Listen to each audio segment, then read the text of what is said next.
maanta oo taariikhdu tahay 26 bishii labaad waxa aan runtii ka hadlayaa xaqiiqadaba oo jirta oo aan ka sii digayay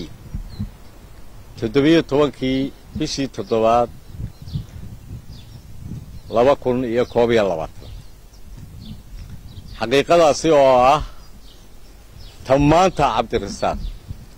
uu isla soo taagay xafiiskii gobolka Sool allaha waayo anigoo ka hayay taariikh badan dagaaladu ka qayb galay inuu ka mid ahaa kooxihii ka dagaalamayay Boosaaso inuu ka mid ahaa kuwii xamar weli dhibaatada ka taagan qayb uu ka ahaa isagoo ka mid ahaa kuwii tegey markii dambe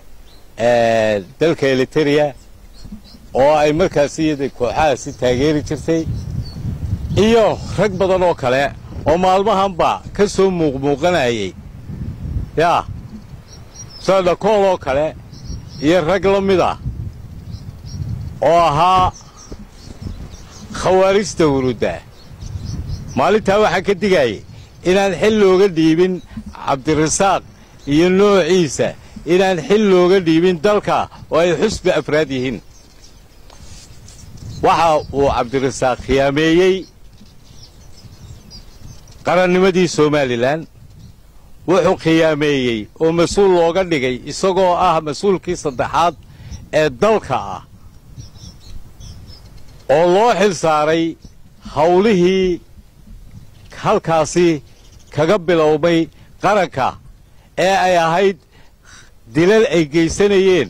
argagixiso iyo dad kale oo isbahaystay oo la dagaalamayay jamhuuriyadda Somaliland iyo mas'uuliyiinteeda waxa taas caddaynayno ah mas'uuliyiinta la dilay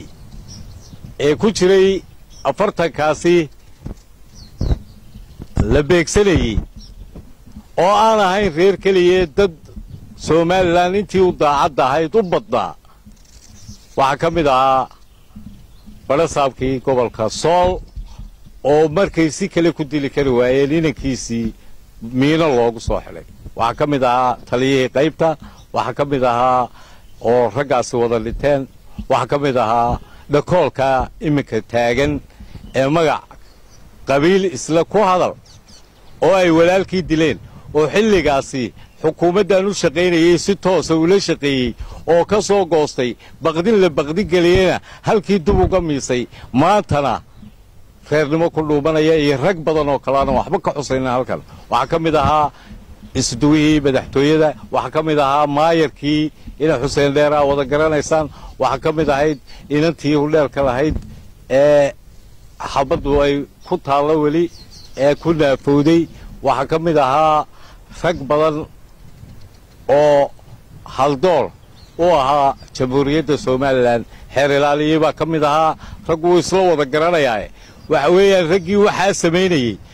ee xal ahaa gudahay ku jiraan de maanta way iscadeeyeen waxaan intaasi u sii dhaafayaa Cabdirasaaq oo maanta xafiiskii gobolka oo isagoo loo xil saaray hadalladiisii ka mid ahaa 33 oday iyo garaadada odayaasha ahaa ee maamulkii dawladnimada dumiyey ee laga yeelay weliba lagu sugayay isagu yidhi aniga ii daaya inuu sameeyey khiyaamo qaran uu sameeyey oo aanu cidna u danaynaynin ee dilka iyo dhimashada meesha ka dhacday waa la og yahay ragga maalintii ugu horreysay garaad jaamac garaad Ismaaciil iyadoo ay xaaladuba sahlanto ciidankii bannaanka looga saaray ayuu bacad dawladda hoose xidhay 33 oday baan doortay buu yidhi waa ogeydeen wixii meesha ka dhacay talaabo adag dawladdu kamay qaadin oo aan ku canaananaynay inay ka qaado ayay ahayd oo wax walba uu yidhi aniga ii daaya isagii rag badan oo siyaasiyiin isku sheegaya oo ka soo jeeda gobolka iyo qaar Somaliland jooga oo u dhashay runtii gobollada kale waxa weeyaan xasuuqa ka dhacay wax allaalo wax kasta oo meesha ka dhacay dambiilaha ugu weyn ee jamhuuriyadda Soomaaliland mas'uul uga ahaa waa Cabdirasaaq Khaliif baan leeyahay anigu waxaan ku cadaynayaa ninkii habeenkii ugu horeysay ee weerarkii ugu horeeyay uu dhici doono ninkii xidhiidhka u hayay ayuu ahaa ee wasiiradana la lahaa qabqabta xeryaha ciidanka ee magaaladana ciidamadu ku duulayeen isagoo og buu lahaa nabadgelya jirta waanu soo saaraynaa qoraalkooda ha soo saaraan odayaashuye hal la sugo isagoo qaaday dhaqaalihii dalka isagoo awoodii dalka ku isticmaalay inuu ku kala inqilaabo oo uu badh ku kala googooyo jamhuuriyadda Soomaaliya waliba waxa intaasi sii dheer inuu maantana damacsan yahay isagoo taa sameeyay oo arkayseen shanta calan ee lagala soo baxay halkaa waa kii Soomaaliya kii Puntland kii SNC kii Khaatumo iyo kii khawaarijta shantiba ay ku cad yihiin oo ay maanta saldhig u tahay laascaanooda ay saldhig u tahay in khawaarijtii koonfurta laga soo eriyo dhami ay soo wada haybsanayaan inuu haddana yidhaahdo cid baa dembiile ah waa runtii waa nasiib darro baan leeyahay waxaanaan leeyahay hay-adaha dawliga waa inay isaga iyo dhakool iyo kuwa la midka ah iyo kuwii shalay jeelasha Hargeysa laga sii daayay ee ka midka ahaa ee rag damaanad qaadeen iyo kuwa magacyada gaara leh ee ciidamada meelaha ku tababaranayeen la garanayo in jamhuuriyadda Soomaaliland aanay u dayicin dadkeeda iyo dalkeeda inaan loo dayicin in tallaabo adag laga qaado in kuwa xilalka haya noocaasana aan dubna Soomaaliland u aaminin waxaan ka digayaa Cabdirasaaq wali wuxuu doonayaa inuu intuu yadanayna dhex yimaado dabkani Hargeysa uu ka bilaabo waa bal hadalkayga u fiirsada Soomaaliland ummadda reer Soomaaliland meel kastoo ay joogto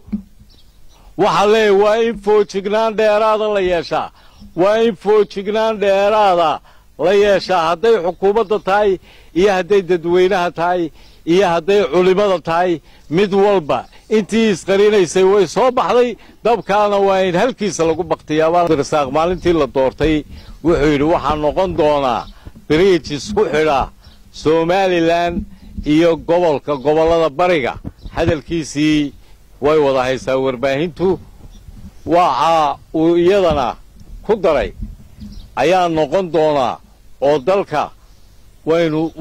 intaynaga maqanna waynu midayn doonaa tii iyada ahayd maanta Cabdirasaaq wuxuu ka soo dhex muuqday isagoo shantii calan dhex fadhiya waxaan ugu baaqayaa xeer ilaaliyaha guud iyo golaha baarlamaankuba inay waajibaadkooda ka qaataan oo maamuska xayuubin iyo xilka xayuubin lagu sameeyo iyo kuwa waliba uu la soo hadlayo ee la midka ah ee inagu dhex jira in iyagana sidoo kale lagu sameeyo oo ah kuwan tilmaamaya wax weeye ashkhaasta aan fahansanayn ama haynin taariikhahan aan haynin ee aan kala garanaynin qarannimadii iyo mucaaradnimadu ay iskaga qaldatay